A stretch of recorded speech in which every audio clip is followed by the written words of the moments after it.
Bismillahirrahmanirrahim. Assalamualaikum warahmatullahi wabarakatuh. Di mana kita? Siapa kita? ACH. Siapa kita? ACH. Umroh bersama ACH. Berkah. Mau umroh? ACH solusinya. Takbir. Allahu Akbar.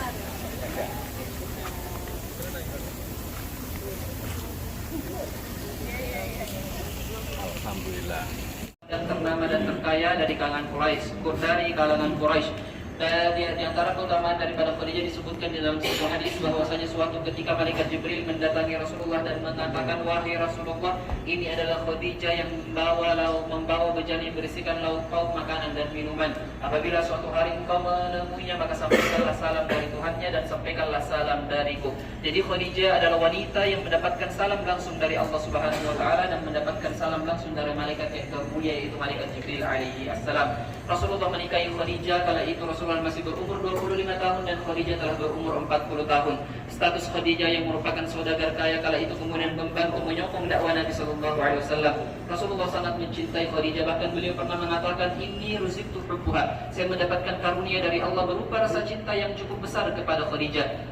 Bapak Ibu sekalian, Rasulullah memiliki 7 orang anak. 6 diantaranya semua lahir dari rahim Khadijah, kecuali salah seorang putra beliau yang bernama Ibrahim, lahir dari salah seorang istri Nabi yang bernama Maria Al-Qibtiyah, yang dulu seorang wanita Mesir, dahulunya budak Nasrani, lalu kemudian dimerdekakan Nabi dan kemudian dinikahinya.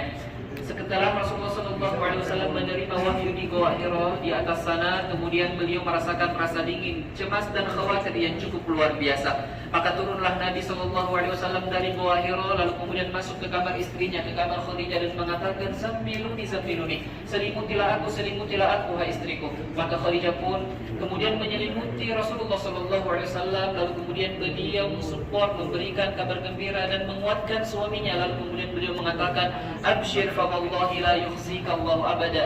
Bergembiralah wahai suamiku, wahai Rasulullah, demi Allah, sesungguhnya Allah tidak akan pernah menghinakanmu selama-lamanya. Innaka latasilur rahim, karena sesungguhnya engkau adalah orang yang paling sering menyambung silaturahmi, wa tasduqul hadits, dan orang yang paling jujur perkataannya, wa tahmilul kala, dan orang yang membantu orang-orang yang lemah, wa taqrid dhaif, dan orang yang selalu memuliakan kamu, wa tu'inu ala nawaibil haq, dan orang yang paling selalu membela kebenaran.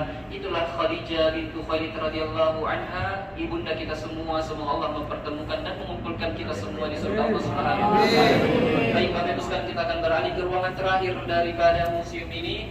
Di sebelah kanan kita ini adalah kopian buat Al-Quran dengan satu bacaan atau satu dialek dilakukan pada zaman Utsman bin Affan, di mana akan dikhawatirkan terjadinya perselisihan fitnah, maka Utsman kemudian mengumpulkan Al-Quran di dalam satu kitab. Adapun di sebelah kiri kita di dalam layar sana sebuah batu yang berukiran di dalamnya surah Al-Fatihah yang ditemukan di kota Damas 500 km dari kota Mekah pada tahun 132 Hijriah.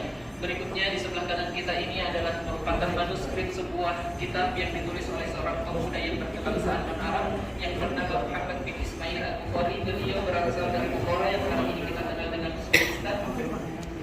Beliau merupakan lisan Islami dalam sebuah yang pernah kita kenal dengan Sahih Al-Bukhari, merupakan kitab yang setelah kitab Allah, setelah Al-Quran. Yang di sebelah kiri kita sama sebuah batu yang ditemukan di bagian utara selatan atau selatan utara kota Madinah Munawwarah yang bertuliskan di dalamnya surah Al-Ikhlas dibutuhkan pada abad kedua Hijriah.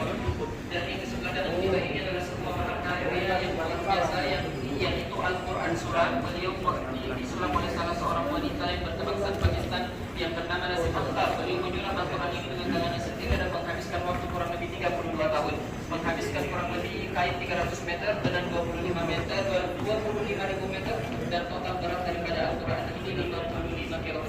Terdiri dari 10 jilid, mana masing-masing jilidnya terdiri dari 3 juz. Yang di hadapan kita ini adalah jilid yang terakhir yang terdiri dari juz 28, 29, dan 30. Dan pada tahun 2018 ketika beliau menyelesaikan Al-Quran Sulam ini, beliau kemudian mewakafkan dan menarjahkannya ke pemerintah Arab Saudi untuk dipamerkan di beberapa museum yang tersebar di Arab Saudi ini. Dan yang terakhir di sebelah sana, di sebelah kiri kita, di sebelah kiri kita adalah sebuah batu yang ditemukan di bagian barat utara Madinah Munawwarah yang bertuliskan ayat yang Allah wa malaikatahu yusholluna Nabi yang ditemukan pada tahun 132 Hijriah. Dan yang paling terakhir sekali, Bapak Ibu sekalian, sebagaimana yang saya sebutkan di dalam tadi, bahwa ini adalah jalur yang mereka bisa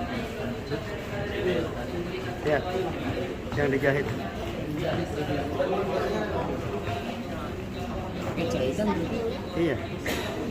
Yang ini gambaran. berarti yang asli itu berarti surang. Iya, ini kan museum. Ya, ya. Untuk menceritakan kantum saja. proyek pertama dalam menjalankan iman dan proyek yang telah direncanakan dengan menggunakan mobil yang mampu mencoba untuk bisa sampai ke titik terdekat daripada Jabatur dan kemudian Jabatur ini memiliki luas kurang lebih 1,7 juta meter persegi dan ketinggian dari permukaan laut kurang lebih 634 meter dan di puncak dari Jabatur ini terdapat sebuah lahan datar yang